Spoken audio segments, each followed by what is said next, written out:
Hello दोस्तों, आप लोगों का हमारा channel D study circle academy में स्वागत है।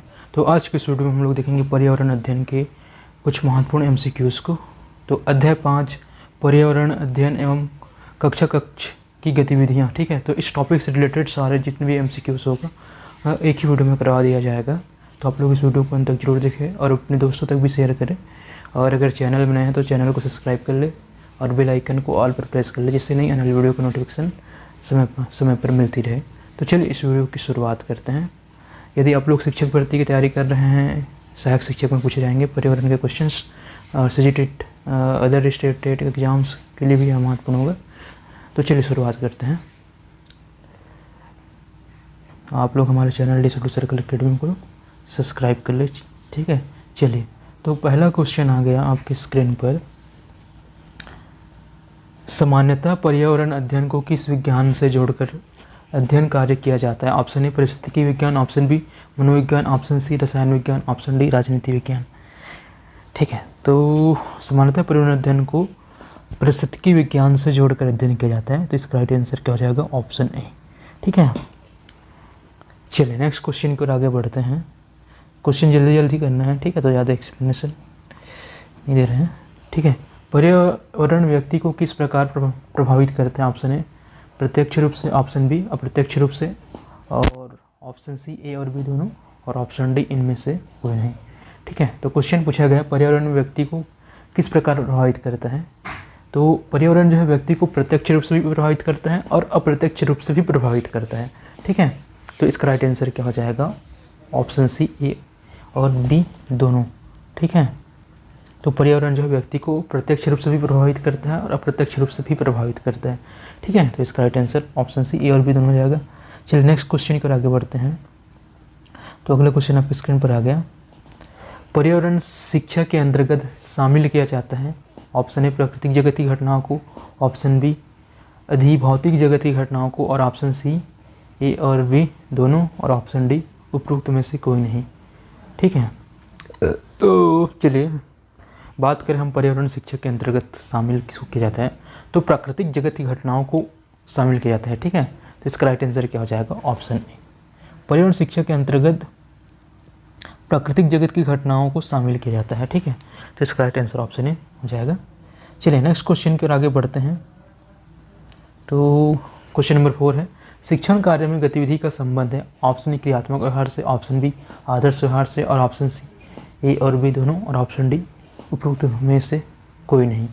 ठीक है, तो शिक्षण कार्य में गतिविधि का संबंध जो है क्रियात्मक व्यवहार से होता है। ठीक है, तो इसका राइट आंसर क्या हो जाएगा? ऑप्शन है क्रियात्मक व्यवहार से। ठीक है, आदर्श व्यवहार वगैरह ऐसा कुछ नहीं है। ठीक है, तो शिक्षण कार्य में गतिविधि का संबंध जो है क्रियात्मक व्यवहार से होता है। ठीक है, याद रखिएगा। चलिए नेक्स्ट क्वेश्चन की ओर आगे बढ़ते हैं। तो नेक्स्ट क्वेश्चन आ गया आपकी स्क्रीन पर। क्वेश्चन नंबर 5 है, कॉमेनियस ने बच्चों के शिक्षण कार्य के संबंध में इनमें से किस पर अधिक जोर दिया है? ऑप्शन ए सीखने की प्रक्रिया पर, ऑप्शन बी अनुभव की प्रक्रिया पर, और ऑप्शन सी अन्वेषण की प्रक्रिया पर, और ऑप्शन डी अभिव्यक्ति की प्रक्रिया पर। ठीक है, तो इसका राइट आंसर होगा सीखने की प्रक्रिया पर। ठीक है, तो बच्चों के शिक्षण कार्य के संबंध में कॉमेनियस ने सीखने की प्रक्रिया पर अधिक जोर दिया है। ठीक है, ध्यान में रखिएगा। चलिए नेक्स्ट क्वेश्चन की ओर आगे बढ़ते हैं। तो क्वेश्चन नंबर आपके 6 आ गया स्क्रीन पर। शिक्षण कार्य में खेल का संबंध है। ऑप्शन ए अभिव्यक्ति से, ऑप्शन बी प्रशिक्षण से, और ऑप्शन बी अनुभव से, और ऑप्शन सी प्रशिक्षण से, और ऑप्शन डी प्रशासन से। ठीक है, तो हम इसके राइट आंसर की अगर बात करें तो शिक्षण कार्य में खेल का संबंध किससे है? अभिव्यक्ति से है। तो इसका राइट आंसर क्या हो जाएगा? Option A.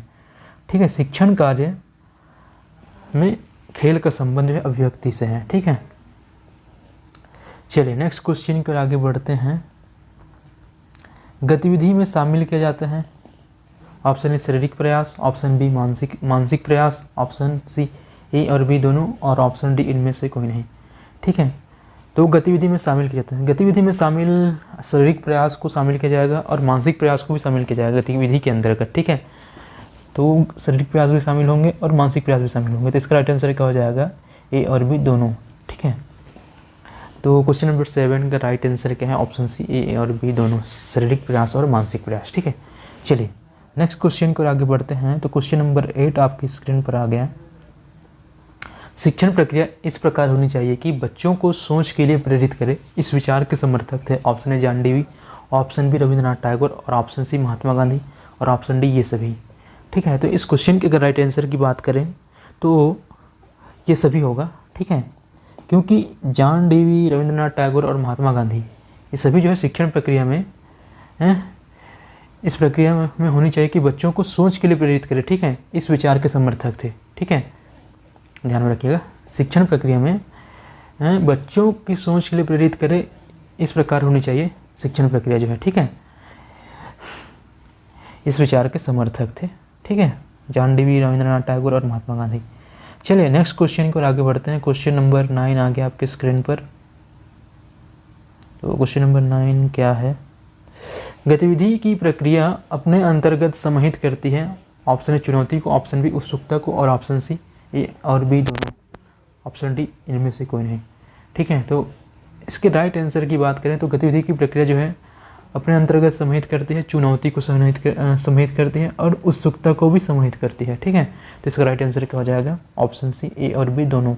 ठीक है, तो क्वेश्चन नंबर 9 का राइट आंसर हो जाएगा चुनौती, उत्सुकता, ए और बी दोनों। ठीक है, चलिए अगले क्वेश्चन की ओर बढ़ते हैं। क्वेश्चन नंबर 10 आपकी स्क्रीन पर आ गया है। गतिविधि आधारित पर्यावरण अध्ययन की प्रक्रिया में शामिल किया जाता है, ऑप्शन ए शिक्षा से पूर्व नियोजन, ऑप्शन बी गतिविधि की सामग्री का चुनाव और ऑप्शन सी ए और बी दोनों और ऑप्शन डी इनमें से कोई नहीं। ठीक है, तो इसका राइट आंसर आप लोग कमेंट बॉक्स में दीजिए। गतिविधि आधारित पर्यावरण अध्ययन की प्रक्रिया में शामिल किया जाता है शिक्षा से पूर्व नियोजन और गतिविधि की सामग्री का चुनाव, तो इसका राइट आंसर हो जाएगा ऑप्शन सी ए और बी दोनों। ठीक है, तो गतिविधि पर्यावरण अध्ययन की प्रक्रिया में शामिल करते हैं शिक्षा पूर्व नियोजन और गतिविधि की सामग्री का चुनाव को। ठीक है, तो चलिए नेक्स्ट क्वेश्चन की ओर आगे बढ़ते हैं। क्वेश्चन नंबर 11 आपकी स्क्रीन पर आ गया है। क्वेश्चन नंबर 11 क्या पूछा गया है? गतिविधि आधारित पर्यावरण अध्ययन का लक्ष्य है, ऑप्शन ए बच्चों की अधिकतम भागीदारी और ऑप्शन बी समस्या का चुनाव और ऑप्शन सी शिक्षा का व्यवहार का विश्लेषण और ऑप्शन डी इनमें से कोई नहीं। ठीक है, तो क्वेश्चन में पूछा गया है गतिविधि आधारित पर्यावरण अध्ययन का लक्ष्य पूछा गया है। ठीक है, तो गतिविधि आधारित पर्यावरण अध्ययन की बात हो रही है, तो इसमें बच्चों की भागीदारी होना बहुत ज़रूरी है। ठीक है, तो इसका राइट आंसर क्या हो जाएगा? ऑप्शन ए बच्चों की अधिकतम भागीदारी। ठीक है, तो पहले 11वें नंबर क्वेश्चन का राइट आंसर क्या हो जाएगा? Option A. ठीक है, बच्चों की अधिकतम भागीदारी। चलिए नेक्स्ट क्वेश्चन पर बढ़ते हैं। तो क्वेश्चन नंबर 12 आपके स्क्रीन पर आ गए हैं। गतिविधि आधारित पर्यावरण अध्ययन के मुख्य तत्व हैं, ऑप्शन ए दी है प्रेक्षण, ऑप्शन बी दिया अवलोकन और ऑप्शन सी दी है विश्लेषण और ऑप्शन डी दी है ये सभी। ठीक है, तो गतिविधि आधारित पर्यावरण अध्ययन के मुख्य तत्वों की बात करें तो प्रेक्षण भी होंगे, ठीक है, अवलोकन भी होगा और विश्लेषण भी होगा, तो इसका राइट आंसर क्या हो जाएगा? ये सभी। ठीक है, तो क्वेश्चन नंबर 12 का सही आंसर क्या है? ऑप्शन डी ये सभी। ठीक है, चलिए नेक्स्ट क्वेश्चन को आगे बढ़ते हैं। तो क्वेश्चन नंबर 13 आपके स्क्रीन पर आ गया है। क्वेश्चन क्या है? गतिविधि आधारित पर्यावरण अध्ययन विश्लेषण प्रस्तुत करता है, कारण कार्य संबंध का, ऑप्शन बी वस्तुनिष्ठता का और ऑप्शन सी ए और बी दोनों और ऑप्शन डी इनमें से कोई नहीं। ठीक है, तो गतिविधि आधारित पर्यावरण अध्ययन विश्लेषण प्रस्तुत करता है, किसका विश्लेषण प्रस्तुत करता है? कारण कार्य संबंध का। इसका राइट आंसर क्या हो जाएगा? ऑप्शन ए कारण कार्य संबंध का। ठीक है, तो चलिए नेक्स्ट क्वेश्चन पर आगे बढ़ते हैं। क्वेश्चन नंबर 14 आपके स्क्रीन पर आ गए हैं। क्वेश्चन नंबर 14 क्या है? गतिविधि आधारित पर्यावरण अध्ययन के द्वारा छात्रों में विकसित होता है, ऑप्शन ए शिक्षण कौशल, ऑप्शन बी निष्कर्ष कौशल, ऑप्शन सी प्रशिक्षण कौशल और ऑप्शन डी इनमें से कोई नहीं। ठीक है, तो बात करें गतिविधि आधारित पर्यावरण अध्ययन के द्वारा छात्रों में विकसित होने की, ठीक है, तो निष्कर्ष कौशल विकसित होगा। ठीक है, ऑप्शन क्या है? इसका राइट आंसर क्या आएगा? Option B. ठीक है, निष्कर्ष कौशल। ठीक है, तो क्वेश्चन नंबर 14 का आंसर आ गया निष्कर्ष कौशल, ध्यान में रखिएगा। चलिए क्वेश्चन नंबर 15 देखते हैं आपके स्क्रीन पर। तो एक मिनट, हाँ गतिविधि आधारित पर्यावरण अध्ययन के अंतर्गत सम्मिलित हैं कक्षा के अंदर की गतिविधियाँ और कक्षा के बाहर की गतिविधियाँ, और ऑप्शन सी दी है ए और बी दोनों, और ऑप्शन डी है इनमें से कोई नहीं। ठीक है, तो गतिविधि आधारित पर्यावरण अध्ययन के अंतर्गत सम्मिलित हैं कक्षा के अंदर की गतिविधियाँ भी सम्मिलित होगा और कक्षा के बाहर की गतिविधियाँ भी सम्मिलित होगा। तो इसका राइट आंसर क्या हो जाएगा? ऑप्शन सी ए और बी दोनों। ठीक है, तो गतिविधि आधारित पर्यावरण अध्ययन के अंतर्गत कक्षा के बाहर की गतिविधियाँ और कक्षा के अंदर की गतिविधियाँ क्या होते हैं? सम्मिलित होती है। ठीक है, चलिए नेक्स्ट क्वेश्चन की ओर बढ़ेंगे। तो आ गया क्वेश्चन नंबर 16 आपकी स्क्रीन पर। क्या है क्वेश्चन नंबर 16? पर्यावरण शिक्षण के अंतर्गत प्रयोग विधि किस प्रकार का दृष्टिकोण प्रस्तुत करती है? ऑप्शन ए सकारात्मक, ऑप्शन बी नकारात्मक, और ऑप्शन सी ए और बी दोनों, और ऑप्शन डी इनमें से कोई नहीं। ठीक है, तो पर्यावरण शिक्षण के अंतर्गत प्रयोग विधि जो है किस प्रकार का दृष्टिकोण प्रस्तुत करते हैं? तो ये पर्यावरण ये जो है सकारात्मक और नकारात्मक दोनों प्रकार के दृष्टिकोण प्रस्तुत करता है। तो इसका राइट आंसर क्या हो जाएगा? ऑप्शन सी ए और बी दोनों। ठीक है, सकारात्मक दृष्टिकोण भी प्रस्तुत करता है और नकारात्मक दृष्टिकोण भी प्रस्तुत करता है। ठीक है, तो इसका राइट आंसर क्या हो जाएगा? ए और बी दोनों। ठीक है, चलिए नेक्स्ट क्वेश्चन की ओर बढ़ते हैं। तो क्वेश्चन नंबर 17 आपकी स्क्रीन पर आ गया। पर्यावरण अध्ययन के अंतर्गत किसी क्रियाकलाप का आयोजन अपने प्रयोग कार्य में शामिल करता है? ऑप्शन ए संकल्पनाओं को, ऑप्शन बी सामान्यीकरण की प्रक्रिया को, और ऑप्शन सी ए और बी दोनों, और ऑप्शन डी इनमें से कोई नहीं। ठीक है, तो चलिए इसका आंसर बताइए आप लोग। ठीक है, बात कर रहे हैं क्वेश्चन में पर्यावरण अध्ययन के अंतर्गत किसी क्रियाकलाप का आयोजन अपने प्रयोग कार्य में शामिल करता है। तो संकल्पनाओं को शामिल करता है और सामान्यीकरण की प्रक्रिया को भी शामिल करता है। तो इसका राइट आंसर क्या हो जाएगा? ऑप्शन सी ए और बी दोनों। ठीक है, चलिए नेक्स्ट क्वेश्चन की ओर बढ़ते हैं। तो क्वेश्चन नंबर 18 आपके आगे स्क्रीन पर। पर्यावरण अध्ययन एवं विश्लेषण पर्यावरण शिक्षक के संदर्भ में स्वीकार करता है? ऑप्शन ए पर्यावरणीय अनुप्रयोगों को, ऑप्शन बी पर्यावरणीय मूल्यों को, और ऑप्शन सी पर्यावरणीय अभिकौशलों को, और ऑप्शन डी उपरोक्त सभी। ठीक है, तो इसका राइट आंसर क्या होगा? Option D. ठीक है, उपरोक्त सभी। पर्यावरण अध्ययन एवं विश्लेषण पर्यावरण शिक्षा के संदर्भ में पर्यावरणीय अनुप्रयोगों, पर्यावरणीय मूल्यों और पर्यावरणीय अभिकौशलों को स्वीकार करता है। ठीक है, तो चलिए क्वेश्चन नंबर 18 का डी राइट है। आगे बढ़ते हैं। तो आपके स्क्रीन पर आ गया क्वेश्चन नंबर 19। गतिविधि आधारित पर्यावरण शिक्षा प्रबंधन के अंतर्गत किन पहलुओं को शामिल किया जाता है? ऑप्शन ए निर्देशों की सूची, ऑप्शन बी शिक्षण सामग्री की सूची, और ऑप्शन सी सहभागिता और संलग्नता की भावना, और ऑप्शन डी उपरोक्त सभी। ठीक है, तो पूछा गया क्वेश्चन में गतिविधि आधारित पर्यावरण शिक्षा प्रबंधन के अंतर्गत किन पहलुओं को शामिल किया जाता है? तो निर्देशों की सूची, शिक्षण सामग्री की सूची, सहभागिता और संलग्नता की भावना, ये इन सारे पहलुओं को क्या किया जाता है? शामिल किया जाता है। तो इसका राइट आंसर क्या हो जाएगा? ऑप्शन डी उपरोक्त सभी। ठीक है, निर्देशों की सूची, शिक्षण सामग्री की सूची, सहभागिता और संलग्नता की भावना, ये उपरोक्त सभी इसका आंसर हो जाएगा। ठीक है, चलिए नेक्स्ट क्वेश्चन की ओर बढ़ते हैं। तो क्वेश्चन नंबर 20 आ गया आपके स्क्रीन पर। पर्यावरण अध्ययन के अंतर्गत समूह आधारित गतिविधि का महत्व है क्योंकि ऑप्शन ए इसमें बच्चों में कौशल विकास होता है, ऑप्शन बी शिक्षण अधिगम प्रक्रिया प्रभावी होता है, ऑप्शन सी बच्चों की सक्रिय भागीदारी बढ़ती है, और ऑप्शन डी उपरोक्त सभी। ठीक है, तो पूछा गया क्वेश्चन पर्यावरण अध्ययन के अंतर्गत समूह आधारित गतिविधि का महत्व है क्योंकि इसमें बच्चों में कौशल विकास होता है। बिल्कुल बच्चों में कौशल विकास होता है। ठीक है, समूह आधारित गतिविधि के माध्यम से।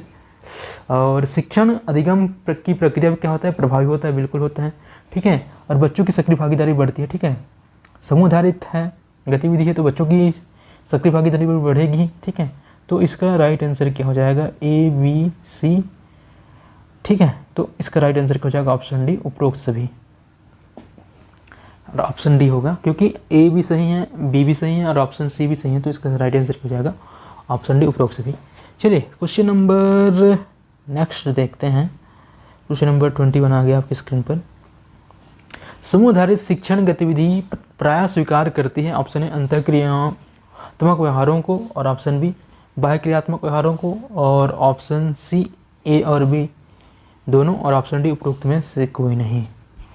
ठीक है, तो समूह आधारित शिक्षण गतिविधियाँ प्रायः स्वीकार करती हैं अंतःक्रियात्मक व्यवहारों को और बाध्य क्रियात्मक व्यवहारों को। ठीक है, इसका राइट आंसर हो जाएगा ऑप्शन सी, ए और बी दोनों। ठीक है, तो क्वेश्चन नंबर 21 का सही आंसर क्या हो जाएगा? ऑप्शन सी, ए और बी दोनों। चलिए नेक्स्ट क्वेश्चन की ओर बढ़ते हैं। तो क्वेश्चन नंबर 22 आपके स्क्रीन पर आ गए हैं। पर्यावरण शिक्षा में प्रयोग विधि का संबंध है। ऑप्शन ए प्रायोगिक विश्लेषण प्रक्रिया से, और ऑप्शन बी प्रशिक्षण विश्लेषण प्रक्रिया से, और ऑप्शन सी ए और बी दोनों, और ऑप्शन डी इनमें से कोई नहीं।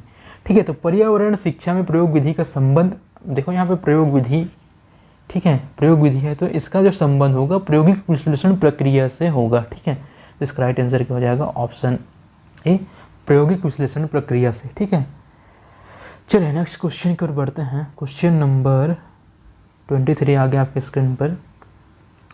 प्रायोगिक विधि के द्वारा एक प्रकार का संबंध स्थापित होता है। ऑप्शन ए छात्रों और प्रायोगिक विषय के मध्य, ऑप्शन बी छात्रों और शिक्षण के मध्य, ऑप्शन सी छात्रों और शिक्षण संस्थान के मध्य, ऑप्शन डी शिक्षक और शिक्षण संस्थान के मध्य। ठीक है, प्रायोगिक विधि के द्वारा एक प्रकार का संबंध स्थापित होता है। ठीक है, तो किसके बीच में संबंध स्थापित होगा?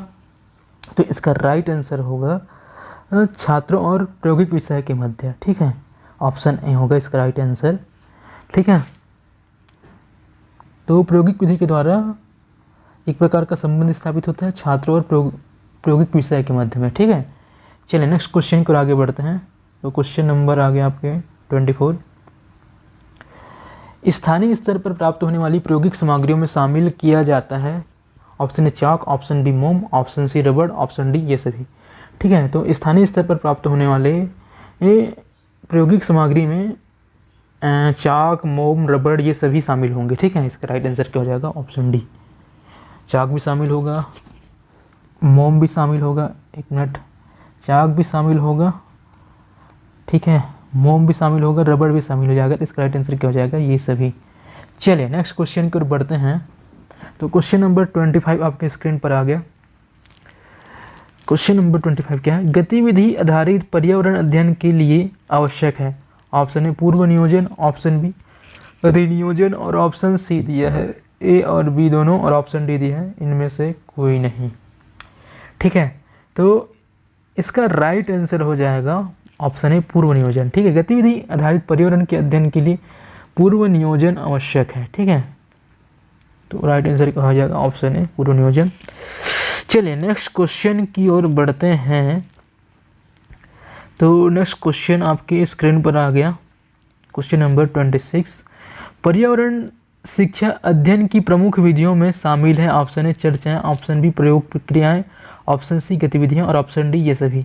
ठीक है, तो पर्यावरण शिक्षा अध्ययन की प्रमुख विधियों में शामिल है चर्चाएं भी शामिल होगा, और प्रायोगिक क्रियाएं भी शामिल होगा, और गतिविधियां भी शामिल होगा। तो इसका राइट आंसर क्या हो जाएगा? ये सभी। ठीक है, क्वेश्चन नंबर 26 का राइट आंसर ऑप्शन डी ये सभी होगा। चलिए नेक्स्ट क्वेश्चन की ओर आगे बढ़ते हैं। तो क्वेश्चन है पर्यावरण शिक्षा अध्ययन के अंतर्गत चर्चाएं बच्चों में विकास करती है। ऑप्शन ए बौद्धिक परिपक्वता का, ऑप्शन बी संवेदनशीलता का, ऑप्शन सी सकारात्मक दृष्टिकोण का, और ऑप्शन डी ये सभी। ठीक है, तो इसका राइट आंसर क्या होगा? ठीक है, तो पर्यावरण शिक्षा अध्ययन के अंतर्गत चर्चाएं बच्चों में विकसित करती है बौद्धिक परिपक्वता का और संवेदनशीलता का भी करता है, और सकारात्मक दृष्टिकोण का भी विकास करता है। ठीक है, तो इसका राइट आंसर क्या हो जाएगा? ये सभी, ऑप्शन डी ये सभी। ठीक है, तो क्वेश्चन नंबर 27 का राइट आंसर ऑप्शन डी ये सभी है। चलिए नेक्स्ट क्वेश्चन की ओर आगे बढ़ते हैं। तो क्वेश्चन नंबर 28 आ गया आपके स्क्रीन पर। पर्यावरण शिक्षा अध्ययन में क्षेत्र भ्रमण के द्वारा बच्चों में किस ज्ञान का समावेश होता है? ऑप्शन ए व्यवहारिक ज्ञान का, ऑप्शन बी प्रत्यक्ष ज्ञान का, और ऑप्शन सी ए और बी दोनों, और ऑप्शन डी इनमें से कोई नहीं। ठीक है, तो पर्यावरण शिक्षा अध्ययन में क्षेत्र भ्रमण के द्वारा बच्चों में व्यवहारिक ज्ञान का समावेश होता है और प्रत्यक्ष ज्ञान का भी समावेश होता है। ठीक है, तो इसका राइट आंसर क्या हो जाएगा? ऑप्शन सी ए और बी दोनों। ठीक है, तो चलिए नेक्स्ट क्वेश्चन की ओर आगे बढ़ते हैं। तो नेक्स्ट क्वेश्चन आ गया आपके स्क्रीन पर, ये 29 क्वेश्चन। पर्यावरण शिक्षा अध्ययन के अंतर्गत सर्वे प्रक्रिया में शामिल किया जाता है? ऑप्शन ए विषय सामग्री का निरीक्षण, ऑप्शन बी विषय से संबंधित घटना का परीक्षण और ऑप्शन सी ए और बी दोनों। ठीक है, तो इसका राइट आंसर हो जाएगा ऑप्शन सी ए और बी दोनों। ठीक है, पर्यावरण शिक्षा अध्ययन के अंतर्गत सर्वे प्रक्रिया में विषय सामग्री का निरीक्षण और विषय संबंधित घटना का परीक्षण को शामिल किया जाता है।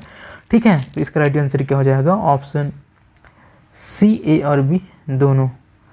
चलिए नेक्स्ट क्वेश्चन पर बढ़ते हैं। तो क्वेश्चन नंबर 30 आपके स्क्रीन पर आ गए हैं। पर्यावरण शिक्षा अध्ययन कार्य में सर्वे की प्रक्रिया का स्वरूप होता है? ऑप्शन ए विश्लेषणात्मक, ऑप्शन बी परीक्षणात्मक और ऑप्शन सी ए और बी दोनों और ऑप्शन डी उपरोक्त में से कोई नहीं। ठीक है, तो इसका राइट आंसर क्या होगा? क्या पूछा गया क्वेश्चन में? पर्यावरण शिक्षा अध्ययन कार्य में सर्वे की प्रक्रिया का स्वरूप होता है, विश्लेषणात्मक होता है, बिल्कुल होता है। ठीक है, और परीक्षणात्मक भी होता है। तो इसका राइट आंसर क्या हो जाएगा? ऑप्शन सी ए और बी दोनों। ठीक है, तो पर्यावरण शिक्षा अध्ययन कार्य में सर्वे की प्रक्रिया का स्वरूप जो होता है विश्लेषणात्मक और परीक्षणात्मक होता है। ठीक है, तो इसका राइट आंसर क्या हो जाएगा? ऑप्शन सी ए और बी दोनों। ठीक है, चलिए नेक्स्ट क्वेश्चन, क्वेश्चन नंबर 31 आगे आपके स्क्रीन पर।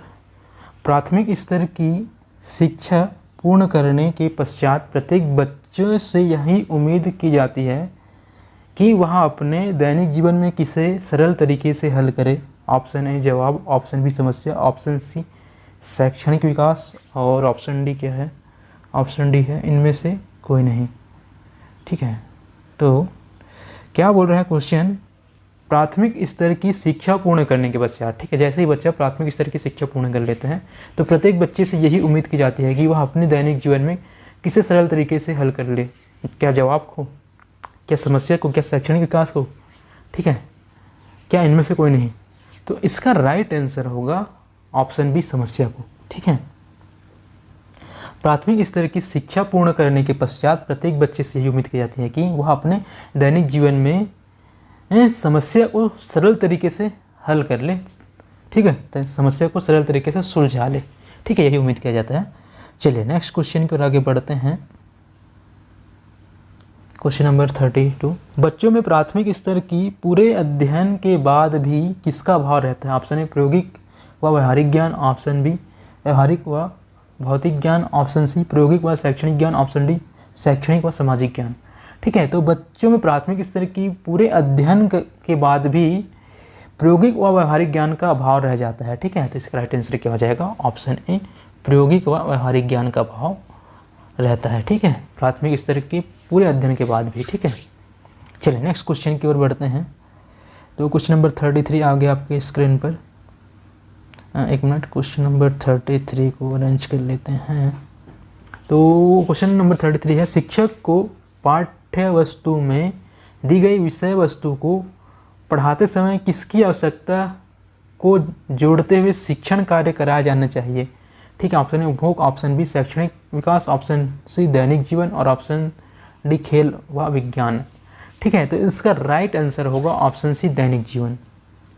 ठीक है, दैनिक जीवन। शिक्षक को पाठ्य वस्तु में दी गई विषय वस्तु को पढ़ाते समय, ठीक है, दैनिक जीवन की आवश्यकता को जोड़ते हुए शिक्षण कार्य कराना चाहिए। ठीक है, अगर आप दैनिक जीवन से रिलेट करके आप किसी भी विषय वस्तु को पढ़ाएंगे तो क्या होगा? वो बेहतर होगा। ठीक है, तो इसका राइट आंसर क्या जाएगा? ऑप्शन सी दैनिक जीवन। चलिए अगले क्वेश्चन की ओर बढ़ते हैं। तो क्वेश्चन नंबर 34 आपके स्क्रीन पर आ गए हैं। राष्ट्रीय शैक्षिक अनुसंधान एवं प्रशिक्षण परिषद नई दिल्ली द्वारा प्रस्तुत राष्ट्रीय पठाचार्य में विद्यालयों में किस कार्य को कराने के लिए विशेष बल दिया है? ऑप्शन ए सर्वेक्षण, option B project, option C विज्ञान और ऑप्शन डी पाठ्यक्रम। ठीक है, तो बात कर रहे हैं राष्ट्रीय शैक्षिक अनुसंधान एवं प्रशिक्षण परिषद नई दिल्ली, ठीक है, NCERT, ठीक है, द्वारा प्रस्तुत राष्ट्रीय पठाचार्य में विद्यालय में किस कार्य को करने के लिए विशेष बल दिए गए हैं? तो विद्यालय में प्रोजेक्ट कार्य को करने के लिए विशेष बल दिया गया है। तो इसका राइट आंसर ऑप्शन क्या हो जाएगा? B project, option B. ठीक है, चलिए नेक्स्ट क्वेश्चन पर आगे बढ़ते हैं। तो क्वेश्चन नंबर 35 आपकी स्क्रीन पर आ गया। तो क्वेश्चन है, विद्यार्थियों ने जिन जिन परिस्थिति का अध्ययन किया है उनके आधार पर उसके सामने भिन्न भिन्न क्या आती है, ऑप्शन ए समस्याएं आती हैं, ऑप्शन बी शिक्षा, ऑप्शन सी सामाजिकता और ऑप्शन डी आर्थिक गतिविधियाँ। ठीक है, तो विद्यार्थियों ने जिन जिन परिस्थिति का अध्ययन किया उनके आधार पर उनके सामने भिन्न भिन्न समस्याएं आती है। ठीक है, भिन्न भिन्न समस्याएं आती है, इसका राइट आंसर क्या होगा, ऑप्शन ए।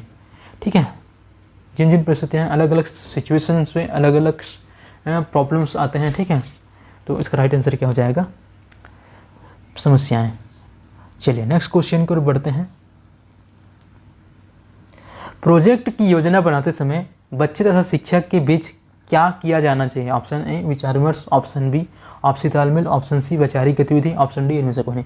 ठीक है, तो जब भी आप प्रोजेक्ट की योजना बनाएं तो जरूरी है, महत्वपूर्ण होता है कि शिक्षक तथा बच्चों के बीच में क्या हो, विचार विमर्श हो। ठीक है, बनाते समय बच्चे तथा शिक्षक के बीच में विचार विमर्श किया जाना चाहिए। तो इसका राइट आंसर क्या हो जाएगा, ऑप्शन है। ठीक है, चलिए अगले क्वेश्चन की ओर आगे बढ़ते हैं। प्रोजेक्ट कार्य पूरा हो जाने के बाद विद्यार्थी द्वारा अपने कार्य को क्या किया जाना चाहिए, ऑप्शन ए निरीक्षण एवं अध्यापन, ऑप्शन बी अध्यापन एवं मूल्यांकन, ऑप्शन सी मूल्यांकन एवं अधिगम और ऑप्शन डी निरीक्षण एवं मूल्यांकन।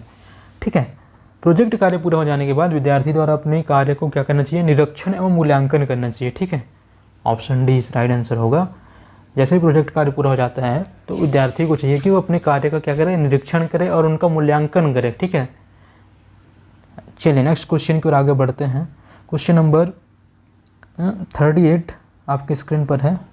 शिक्षक को निरीक्षण कार्य करते समय शिक्षार्थियों की रुचि के साथ किसका विशेष ध्यान रखना चाहिए, ऑप्शन ए क्षमता का, ऑप्शन बी पर्यावरण का, ऑप्शन सी सामाजिक गतिविधि का और ऑप्शन डी ये सभी।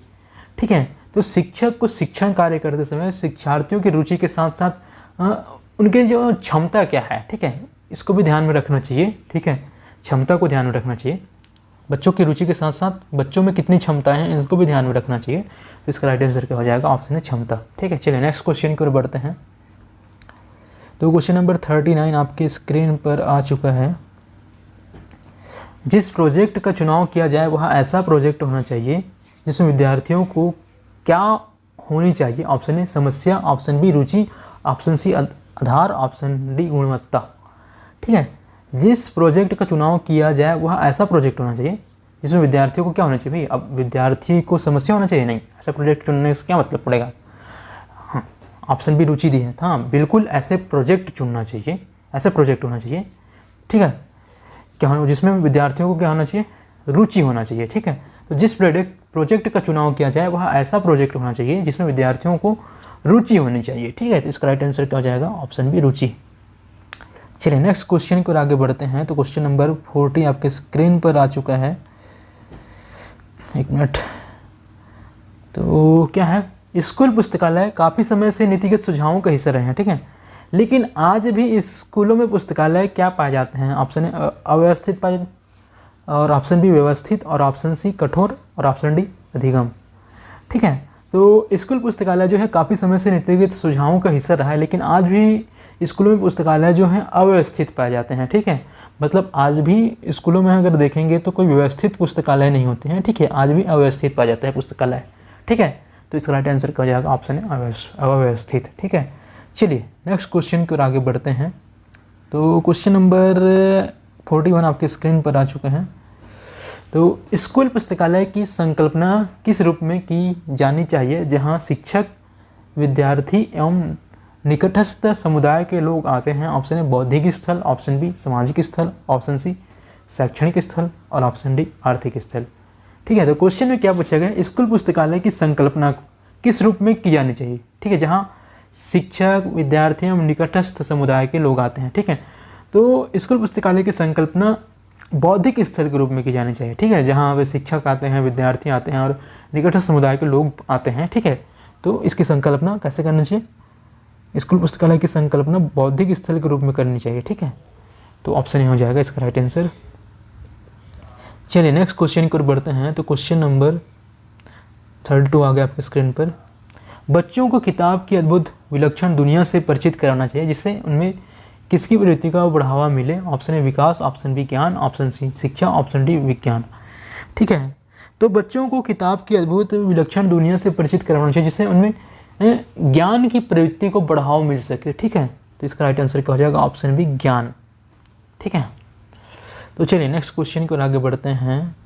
तो क्वेश्चन नंबर 23 आ गया आपके स्क्रीन पर। राष्ट्रीय पठाचार्य की रूपरेखा में स्कूल पुस्तकालय को किस रूप में परिकल्पित किया गया है? ऑप्शन ए सामाजिक स्थान, ऑप्शन बी आर्थिक स्थान, ऑप्शन सी बौद्धिक स्थान और ऑप्शन डी शैक्षणिक स्थान। ठीक है, तो राष्ट्रीय पठाचार्य की रूपरेखा में स्कूल पुस्तकालय को बौद्धिक स्थान के रूप में परिकल्पित किया गया है। ठीक है, परिकल्पित किया गया है बौद्धिक स्थान के रूप में। ठीक है, तो इसका राइट आंसर हो जाएगा ऑप्शन सी बौद्धिक स्थान। चलिए नेक्स्ट क्वेश्चन की ओर आगे बढ़ेंगे। तो नेक्स्ट क्वेश्चन आ गया आपके स्क्रीन पर, क्वेश्चन नंबर 44। किसी भी स्कूली पुस्तकालय का मुख्य उद्देश्य बच्चों के लिए पढ़ने की सामग्री उपलब्ध कराने के साथ पाठकों को क्या करना चाहिए? ऑप्शन ए विस्तृत, ऑप्शन बी पोषित, ऑप्शन सी अव्यवस्थित और ऑप्शन डी इनमें से कोई नहीं। ठीक है, तो इसका राइट आंसर होगा ऑप्शन बी पोषित। ठीक है, तो किसी भी स्कूली पुस्तकालय का मुख्य उद्देश्य जो है बच्चों के लिए पढ़ने की सामग्री उपलब्ध कराने के साथ साथ ही पाठकों के क्या करना चाहिए? पोषित करना चाहिए। ठीक है, चलिए नेक्स्ट क्वेश्चन की ओर बढ़ते हैं। तो क्वेश्चन नंबर 35 आपके स्क्रीन पर आ चुके हैं। बच्चों की बदलती ज़रूरत, विशेष आवश्यकताओं वाले बच्चों की ज़रूरत एवं सूचना संचार के क्षेत्र में आए बदलावों ने न सिर्फ हम पुस्तकालय की समझ को ही नहीं अभी तो किसकी भूमिका को भी बदला है? ऑप्शन ए पुस्तकालय कर्मी, ऑप्शन बी प्रबंधक और ऑप्शन सी शैक्षणिक विकास और ऑप्शन डी इनमें से कोई नहीं। ठीक है, तो इसका राइट आंसर क्या हो जाएगा? पुस्तकालय कर्मी। ठीक है, ऑप्शन ए। चलिए नेक्स्ट क्वेश्चन की ओर आगे बढ़ते हैं। क्वेश्चन नंबर 46 आ गया आपके स्क्रीन पर। पुस्तकालय तक बच्चे पहुँचे तथा वहाँ रुक कर पढ़े, इसके लिए किसे होना चाहिए? ऑप्शन ए शिक्षक को, ऑप्शन बी प्रबंधक को, ऑप्शन सी प्रधानाचार्य को, ऑप्शन डी बुद्धिजीवी अभिभावक को। ठीक है, तो पुस्तकालय तक बच्चे पहुँचे और वहाँ रुक कर पढ़े, इसके लिए क्या होना चाहिए? शिक्षक को होना चाहिए। ठीक है, इसका राइट आंसर क्या हो जाएगा? ऑप्शन ए शिक्षक। चलिए अगले क्वेश्चन की ओर बढ़ते हैं। तो क्वेश्चन आ गया आपके स्क्रीन पर। मूल्यांकन वह प्रक्रिया है जिसके द्वारा अधिगम परिस्थितियों तथा सीखने के अनुभवों के लिए प्रयुक्त की जाने वाली समस्त विधियों व प्रविधियों की क्या की जाती है। ठीक है, ऑप्शन ए स्थानांतरण, ऑप्शन बी जांच, ऑप्शन सी क्रियाएं और ऑप्शन डी गतिशीलता। ठीक है, तो मूल्यांकन वह प्रक्रिया है जिसके द्वारा अधिगम परिस्थितियों तथा सीखने के अनुभवों के लिए प्रयुक्त की जाने वाली समस्त विधियों व प्रविधियों की जांच की जाती है। ठीक है, क्या की जाती है? जांच की जाती है। तो इसका राइट आंसर क्या हो जाएगा? ऑप्शन बी जांच। चलिए अगले क्वेश्चन की ओर बढ़ते हैं। तो नेक्स्ट क्वेश्चन आ गया आपके स्क्रीन पर। किसके अनुसार किसी प्रक्रिया अथवा वस्तु ने महत्व को निर्धारित करना ही मूल्यांकन है? किसके अनुसार किसी प्रक्रिया अथवा वस्तु ने महत्व को निर्धारित करना ही मूल्यांकन है? ऑप्शन ए प्रोफेसर पायली, ऑप्शन बी जे.बी. मुने, ऑप्शन सी कार्ल मार्क्स और ऑप्शन डी डॉर्गसन एवं एडम्स। ठीक है, तो इसका राइट आंसर हो जाएगा ऑप्शन डी। ठीक है, डॉर्गसन एवं एडम्स। चलिए नेक्स्ट क्वेश्चन को आगे बढ़ते हैं। तो क्वेश्चन नंबर 49 आ गया। ठीक है, एक मिनट। तो 49 क्या बोलता है? मूल्यांकन शिक्षक एवं शिक्षार्थी दोनों के लिए क्या करता है? ऑप्शन ए आत्मबल, ऑप्शन बी पुनर्बल और ऑप्शन सी विज्ञान बल और ऑप्शन डी शैक्षिक बल। ठीक है, तो मूल्यांकन जो है शिक्षक एवं शिक्षार्थी दोनों के लिए क्या कार्य करता है? पुनर्बलन का कार्य करता है। इसका राइट आंसर क्या हो जाएगा? ऑप्शन बी पुनर्बलन। ठीक है, मूल्यांकन जो है शिक्षक एवं शिक्षार्थी दोनों के लिए क्या कार्य करता है? पुनर्बलन का कार्य करता है। तो ये थे महत्वपूर्ण क्वेश्चन